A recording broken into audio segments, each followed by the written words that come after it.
Hello, all of you vaingloriously wonderful people. Like every update before it, the Diamond Casino Heist DLC for GTA Online included several vehicles in the download files that have not yet been released for purchase in the game. So let's take a look at those unreleased vehicles, including their customization options, a quick look at a fully customized ride, and a quick test drive of each one. This is the second video I've uploaded featuring the unreleased vehicles from the Casino Heist DLC, and we're going to be taking a look at everything from Warstock and Legendary Motorsport. To see all the vehicles from Southern San Andreas Super Auto's in-game website, be sure to check out that first video. That first video also includes information on how I recorded each of these vehicles, as well as some other important information to take into consideration. We kick things off on Warstock with the Rune Zhaba, which has a trade price of $1,800,000 and a buy it now price of $2.4 million.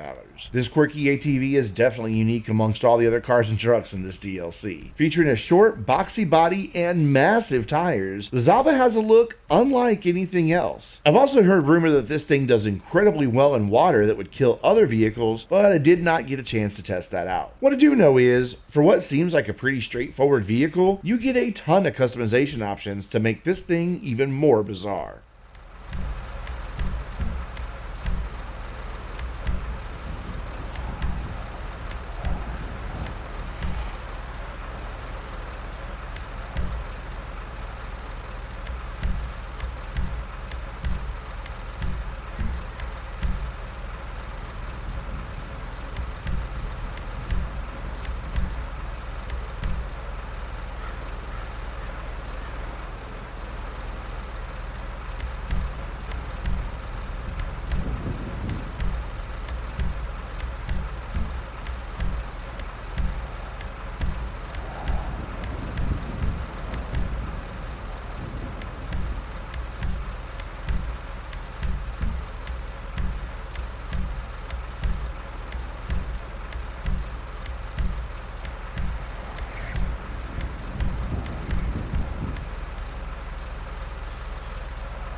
The Dewbauchee JB 700W cost $1,470,000, and this is a car that I have been wanting to see in GTA for a long time. I love all things Dewbauchee, but I could never bring myself to buy the original JB 700 due to the useless machine gun props ruining the look of an otherwise gorgeous car. The JB 700W though solves that problem by just making the guns optional. And unlike the original, if you buy the guns, they actually function. You also get an option of adding either tire spikes or oil slicks that you can draw from the car. Personally, I'm just going to skip the weapons altogether and keep this car as pristine as possible.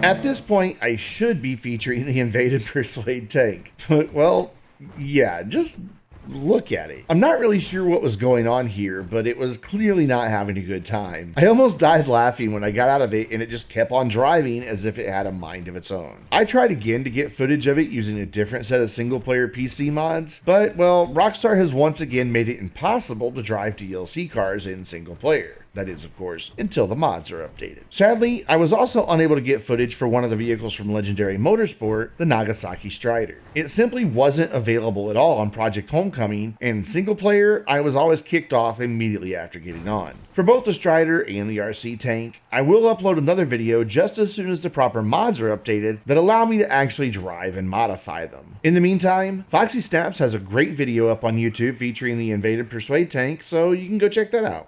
The Progen PR4 will set you back $3,515,000 GTA dollars, and it is going to be one of two cars that actually have an all-new open wheel class in GTA Online. Like the next car that we're going to take a look at, this was clearly meant to be a Formula 1 style car. I was kind of surprised to see that it actually gets a decent number of visual modifications in addition to some great racing liveries. It also features a rather impressive cruise system that temporarily increases your top speed.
The Ocelot R88 is the other open wheel vehicle coming to GTA Online, and it will cost you $3,115,000. Though it does feature the same career system as the Progen, along with nearly the same number of customization options, it's not quite as quick as the Progen. But it does have nearly the same massive amount of grip in a corner as the Progen, allowing you to absolutely tear up a track and demolish record lap times. By the way, thanks to PC Magic, there's already a race available for PC players that allows you to test these out. One of the really cool things on both of these Formula 1 open wheel cars, you can choose from 3 different tire compounds.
The Albany V-STR will be $1,285,000 when it's released. Of all the unreleased vehicles, this is my second most anticipated car. I have a bit of a soft spot for high-performance luxury cars, and the V-STR definitely ticks that box. I don't know, maybe it's because I once owned a Cadillac CTS-V wagon in real life, but I cannot wait to get my hands on this car in GTA Online. Not only did I take it for a quick test drive, but I also drove it from the spawn location of LSIA in Project Homecoming all the way out to Sandy Shores to record all of these unreleased vehicles. And let me tell you, it is an absolute pleasure to drive.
The Overflod Imorgon, or iMorgan, or eMorgan, I don't know how to say it, but it'll cost you $2,165,000, and, it's weird. I still can't quite put my finger on it, but there's just something about this car that feels odd. It's definitely electric at some level, but it also seems to have some sort of internal combustion engine that kicks in fairly quick after you set off driving. And once you are driving, it still doesn't feel right. Not only does it have the same disappointing top end of most electrics, but its handling and general drive quality just seem, well, like I said, odd.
And finally, we have the Grotti Furia, which has a trade price of $2,055,000 and a buy it now price of $2,740,000 GTA dollars. The Furia mixes together styling elements from several recent real-life Ferrari models, and I think it pulls them all together quite well. It does have a lot more customization options than we're used to seeing on most supercars in GTA Online, but based on my initial impressions, I don't think it'll be dethroning any of the current top supercars. But I am totally okay with that. I'll just be happy once I can finally add this one to my car collection. And that's all of the unreleased vehicles from the Casino Heist DLC for GTA Online. If you missed part 1, be sure to check it out. And if you enjoyed these videos, please hit that like button and get subscribed for my weekly Rockstar News videos, plus my GTA Online Will It Off-Road series, along with several other games that I feature on my channel. And while you're at it, maybe even give me a follow over on Twitch at twitch.tv/VaingloriousGaming, where I stream a ton of different games every Thursday, Friday, and Saturday evening at 7 p.m. Central Time. Until next time, I'm Brandon, reminding you to stay vainglorious.